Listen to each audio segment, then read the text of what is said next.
बिस्मिल्लाहिर्रहमानिर्रहीम। Welcome to our YouTube channel fun with Muzaddafa में आप सबको खुशामदीद कहती हूँ। आपको पता है अपने मम्मा पापा की हर बात माननी चाहिए। आज मैं आपको दोस्तों एक जिद्दी भालू की स्टोरी सुनाती हूँ जो बहुत शरारती और नटखट था और अपने मम्मा पापा को बहुत तंग करता था।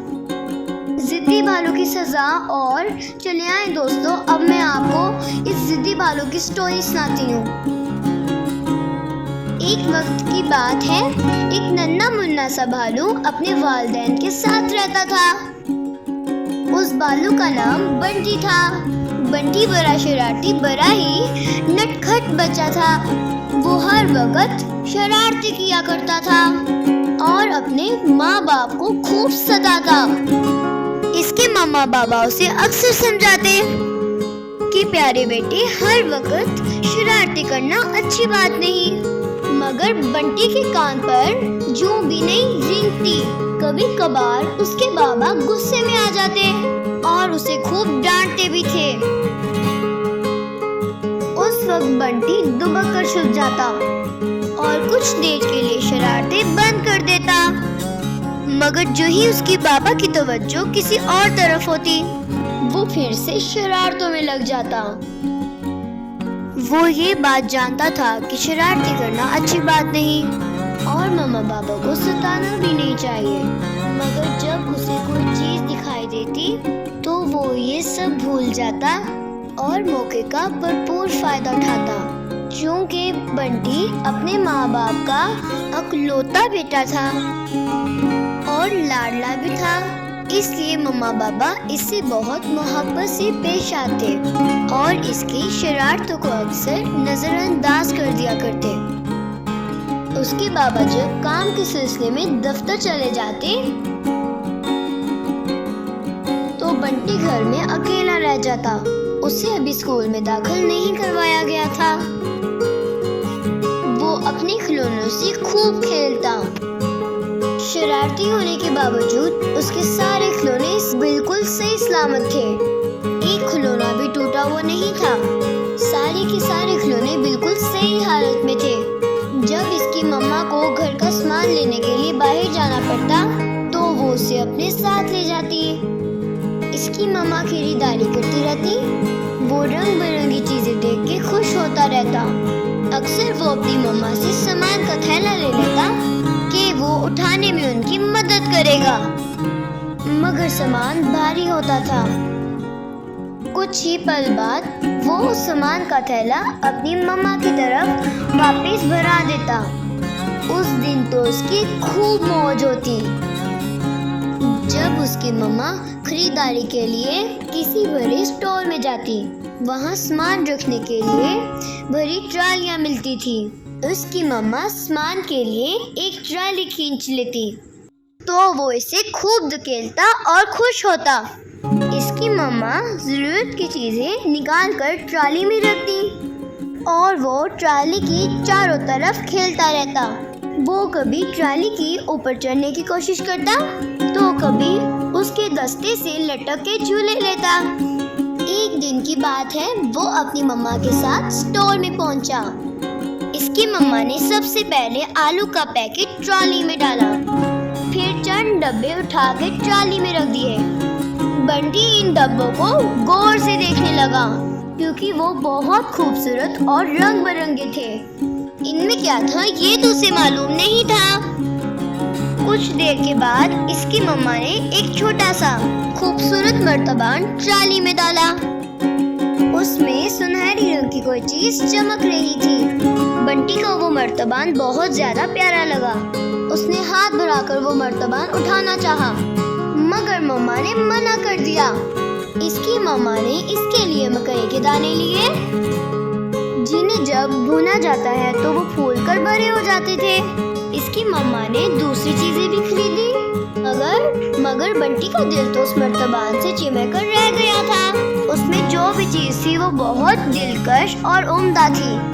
बंटी ने अपनी मम्मा से उसका नाम पूछा तो उन्होंने लापरवाही से उसका नाम बताया। बंटी वो नाम सुन नहीं पाया था। उसे समझ नहीं आया कि इसकी मम्मा ने उसे चंद लम्हे पहले क्या बताया था।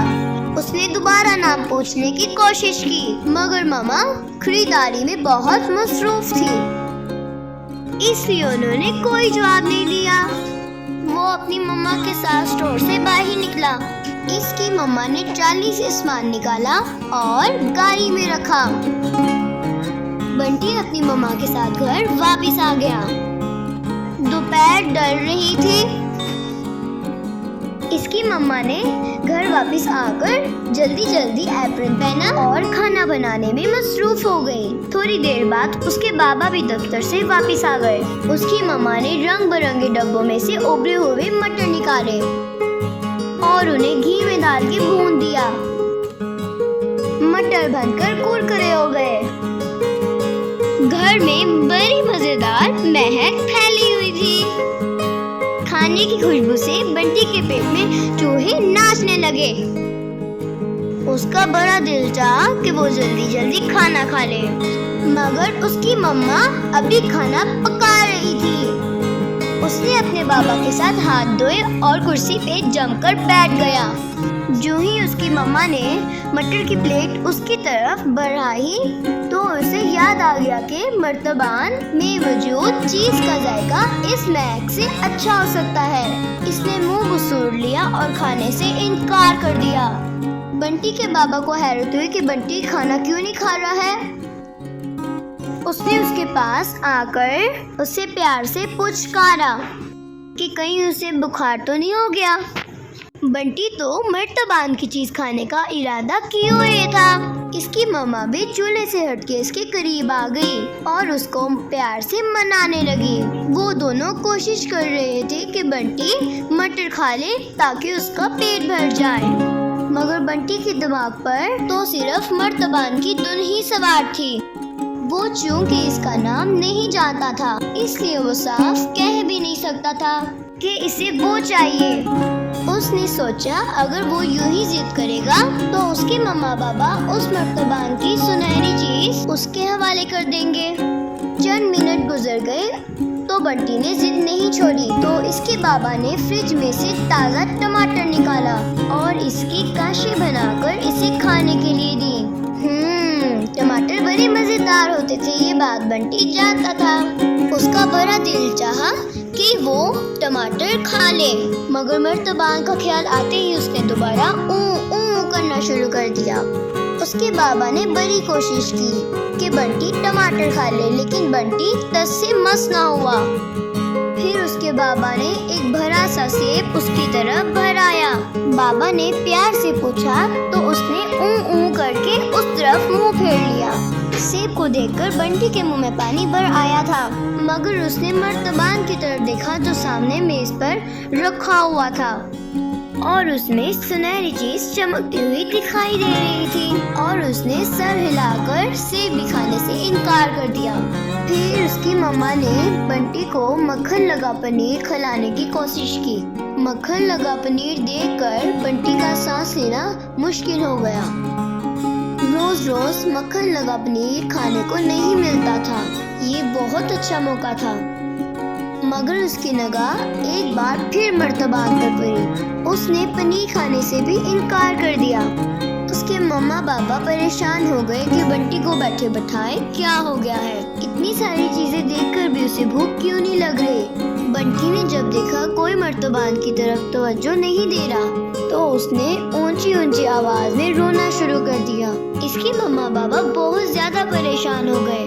उसकी मम्मा ने उसके पेट को हाथ लगाकर देखा तो कहीं इसके पेट में दर्द तो नहीं हो रहा, मगर बंटी की निगाहें मर्तबान पर चिपकी हुई थी।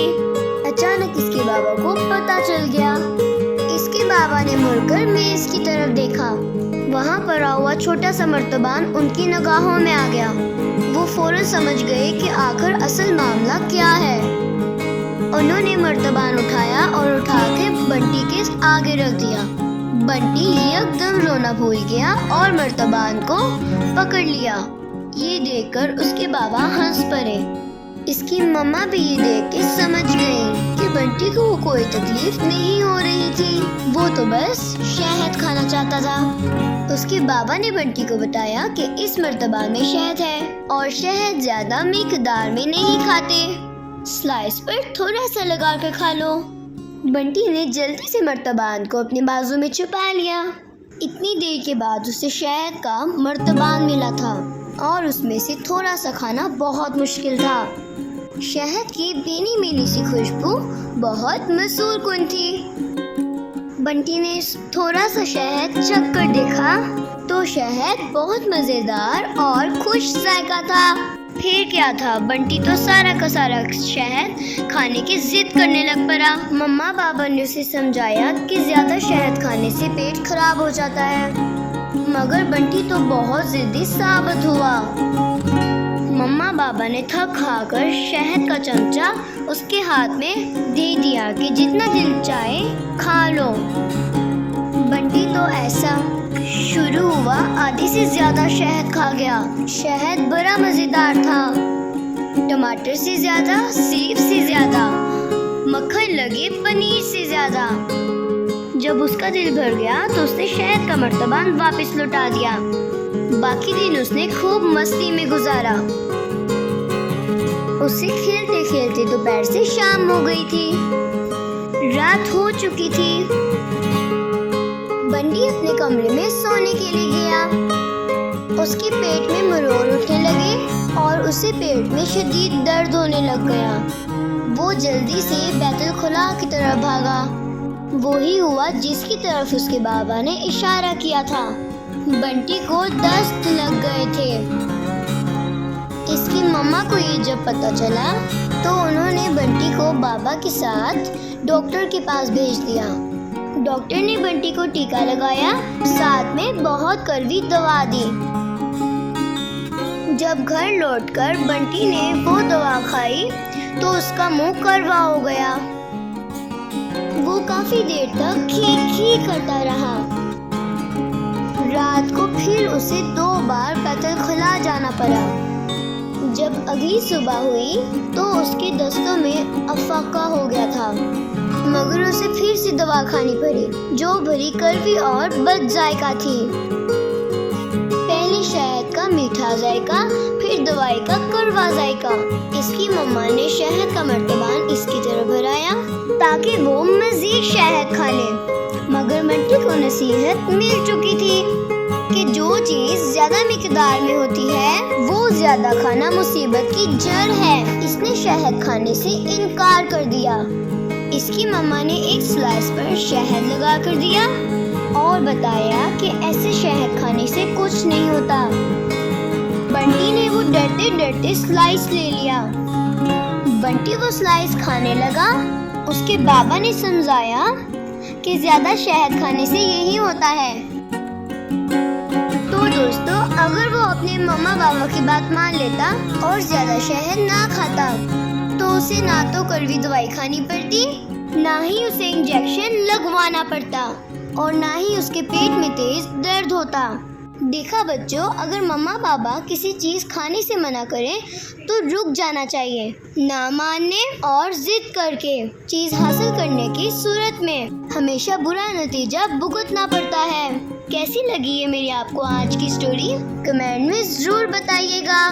मजीद अच्छी और नई कहानियाँ देखने और सुनने के लिए मेरे चैनल को सब्सक्राइब कर दें। अपने दोस्तों और फैमिली में जरूर शेयर किया करें और हाँ, बेल आइकन को प्रेस करना ना भूलिएगा ताकि मेरे चैनल की अपडेट्स आप तक और उन तक पहुंचती रहें। Thanks for watching. Bye bye.